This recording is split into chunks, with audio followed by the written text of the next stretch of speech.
Excuse me. So the other day, excuse me, I'm coming off a cold. So the other day, Hawking Horse, a musician, posted a question on his YouTube channel, and he asked if if listeners, viewers, had ever harvested a hog. And I pointed out that yes, I had. I shot one in the process of rescuing our domestic hog one time when we were back east living. And in passing, I mentioned that story wasn't nearly as entertaining as the time I mistook a bear for a feral hog, and that I should probably do a video on that. He's like, yeah, you should definitely do a video on that. So this is that video. We're going to do a little story time here. Get my little hat fire going pretty good. Engine fire, engine make little fire, sit close, stay warm. White man build big fire, sit far away, stay cold. I'm a big fan of these little bitty fires like this for almost everything. I mean, there's occasionally a time I'll go a little bit bigger than this. Even at like 20 and 30 below, though, I've never needed to build like the long fire. Typically, even if I'm, don't have all my camp gear, I don't have my pack horse and everything else, I've always at least had enough sense to bring a blanket or two with me. And I've actually slept around one of these little fires like this, burning nothing bigger than this. Well, really, that or that. And managed to stay comfortable. I wouldn't say comfortable, but I've gotten good sleep. I've gotten adequate sleep through the night. In some pretty nasty conditions. Let me find something real quick here, folks. So, what I actually want to talk about today is the bear that I mistook for I think it's actually in here. There it is. The bear that I mistook for a pig. And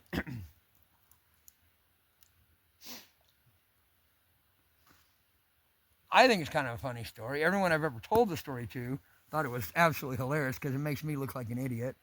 And I'm a big fan of self-deprecating humor. As if you stick around here, you'll find out if you don't know me in person. So, we lived on the Arkansas-Oklahoma line, about, 3 or 4 miles from Oklahoma as the crow flies. And we had a little, just like we do now, we had a little off-grid homestead. And this was probably, this was probably 7 or 8, maybe 10 years ago. It's been a while now. But we were raising domestic hogs. Not commercially. We had like a breeding pair of what are called large black hogs. It's a heritage breed from southeast, I think southeastern England, maybe southwest. And there are a lot of feral hogs in that country. I mean, there's a lot of feral hogs in that country. And so one night I heard my hogs, what I thought was my hog squeak. Well, I didn't hear it. So my wife and I were sitting in the living room. It was a one-room, timber frame cabin. So my wife and I are sitting there. The kids are in bed. My wife is watching a movie and I'm reading a book, which is typically how things go. Because I don't really have any tolerance for movies or anything. They bore me to tears. And my wife goes, "Did you hear that?" I was like, "I didn't hear anything, woman. You got the TV blaring." She's like, "I just heard something. Something's bothering the pigs." And so we get up and we go to the door and we open the door and I can hear, it's not where our pigs are. It's actually off in the timber a little. Well, it's actually not in the timber. It's on the edge of the timber right across our big pond. And so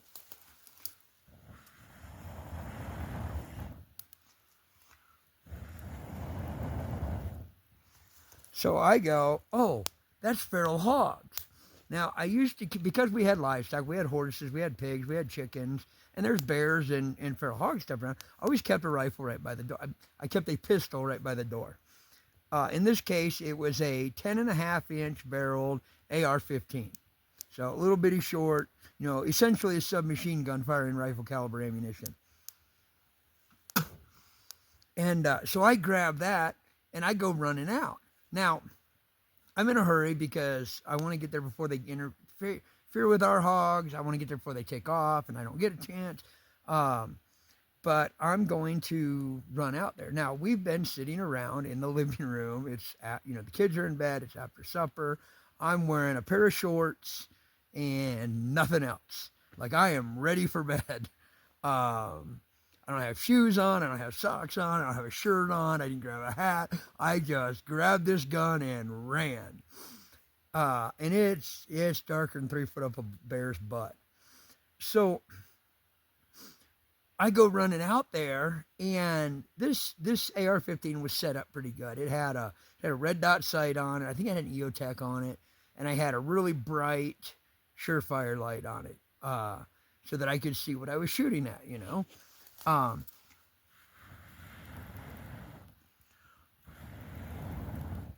Well, about a week and a half before that, I had used that gun to shoot a feral hog boar that was in fighting with our domestic boar. And so I had absolute confidence this gun was going to be enough, right? Like no concerns about that at all. But I get out there and I can hear something squealing not very far away, but I can't see anything because it's dark. So I flip on the white light and I'm flashing it around, and I see this brown thing with hair flip and go light brown, like deer skin color. So it flips over in the grass. And I went, what the hell? And so I zoomed in on it with the light. I took about 3 steps with the gun up, like the gun is up. I'm looking through the optic. I'm ready to shoot whatever this is. And all of a sudden, this face pops up in my field of view and encompasses the entire field of view. This is like, I'm close. I'm probably not much further, probably about twice from here to the camera. So about 6-10 feet, and it takes me, a hundredth of a second or less to realize, oh, that's a bear. Oh, that's a really big bear. So I flip the safety selector switch to fire, and I push the gun out and I'm ready to fire, and I'm taking up the slack as I'm dialing in my sight picture, right? Now I can shoot really, really fast with an AR-15. I've done a lot of shooting with an AR-15 and an M16 and M4 and all that stuff, but that's neither here nor there.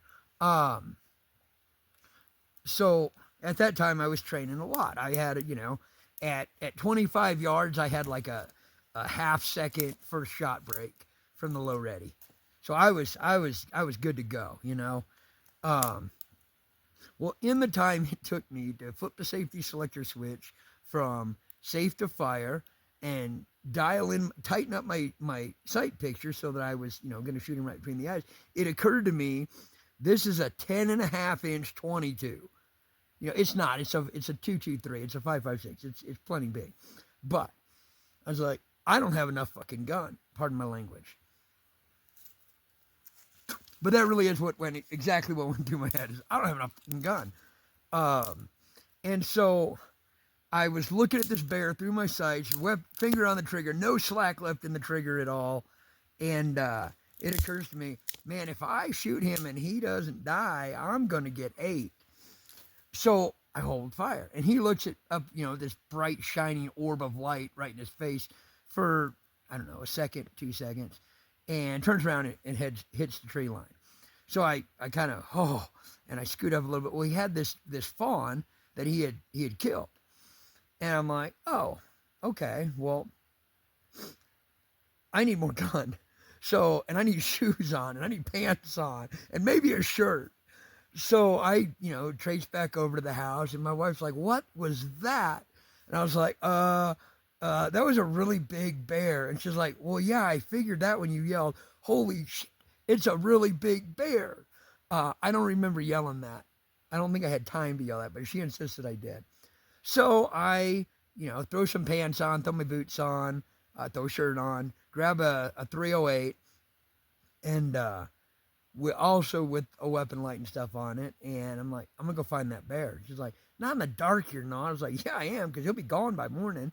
So I go back out and I start trying to track him, and it's pretty easy at first because he was like on the edge of our meadow, so I've just got pushed down grass and stuff to uh, to track through. And then he hit the trees, and it got a lot harder.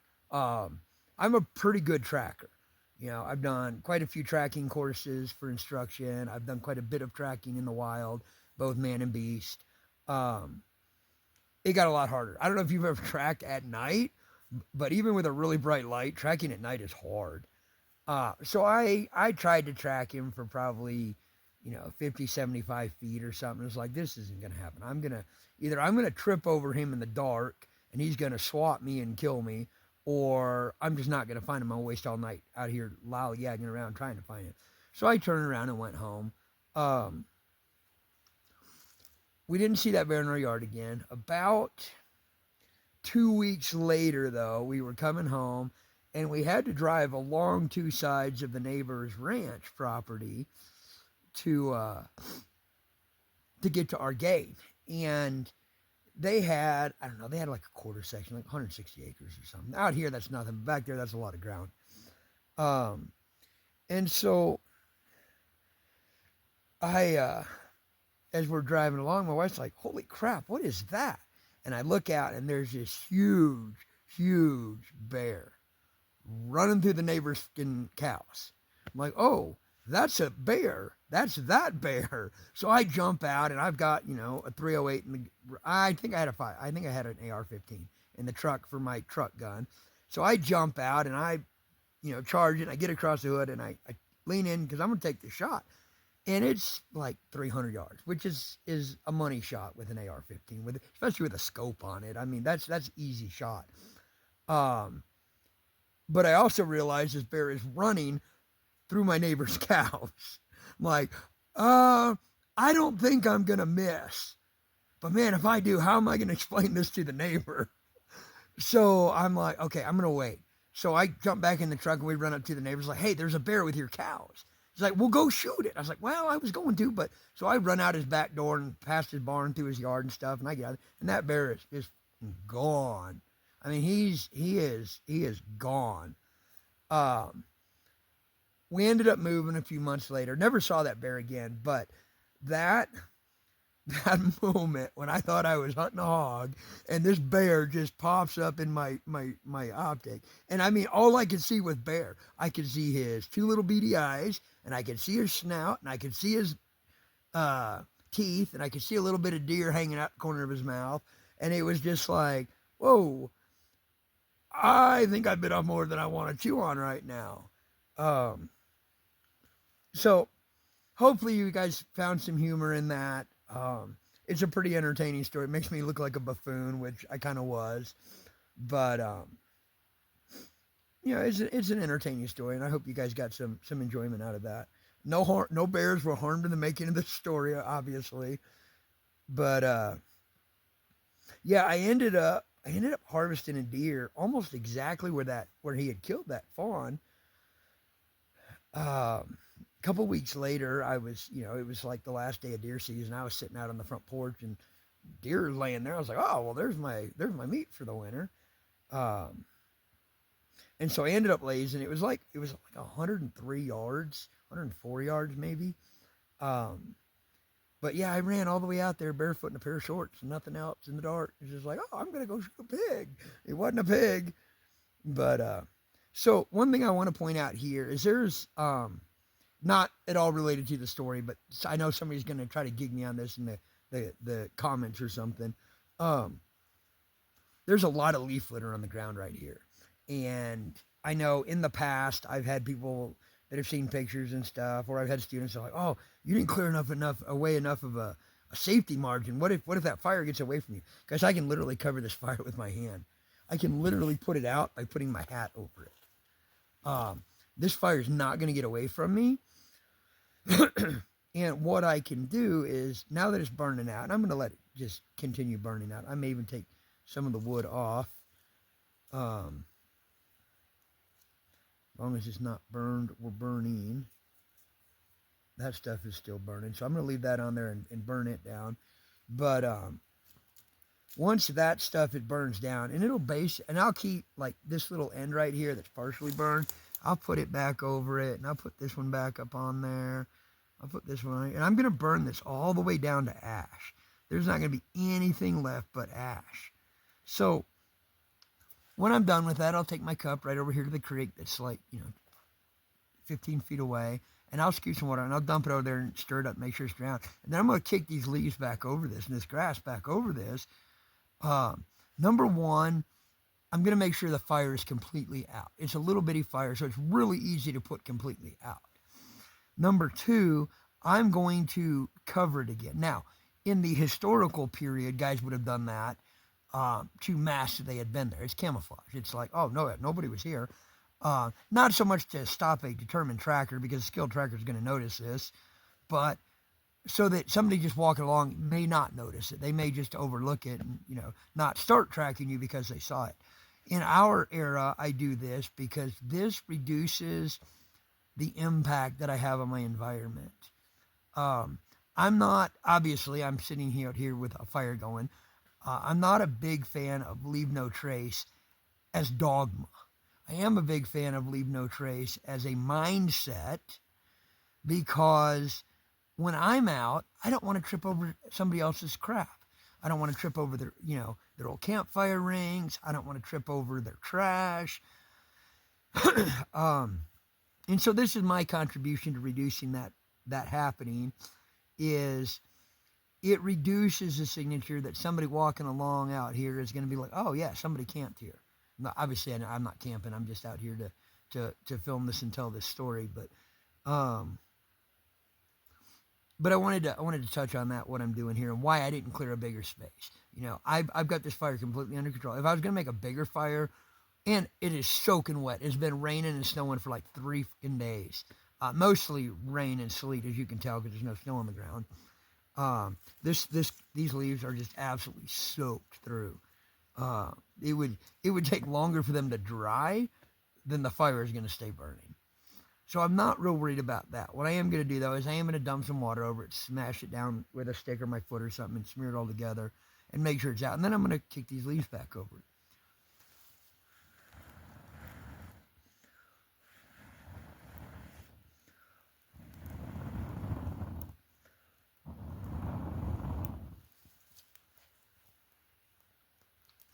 So while these are burning down a little bit, I'm going to go get a cup of water.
So I've completely drowned it. I can put my hand on it. There's no heat at all. It's actually cold because the water's almost ice. Okay, I'm going to stir it up a little bit more just to be sure.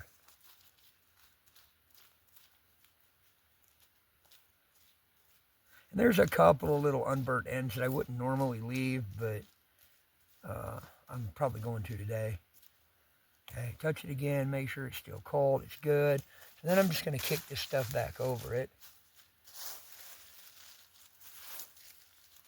You know, and now if I were being tracked, you know, if I thought that I had, you know, Blackfoot on my trail or something, this is not going to stop a tracker, and I know that.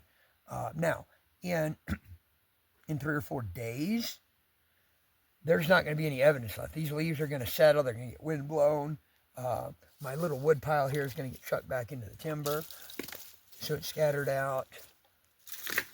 There's not in a couple days there won't be much evidence left, but this is not about counter tracking. This is just about leaving it so the next person to walk through here doesn't have to look at the eyesore of my leftover fire pit. All right, so guys, I guess I could put the camera up where you can see me. So hopefully that story was entertaining for you. I may do some more stories like that. I've had quite a few run-ins in the woods and stuff in my life. I'm going to do some videos coming up. I'm going to talk about shelters and some other stuff. But there's more coming, guys. Stick around. Till next time, I'll catch you out there.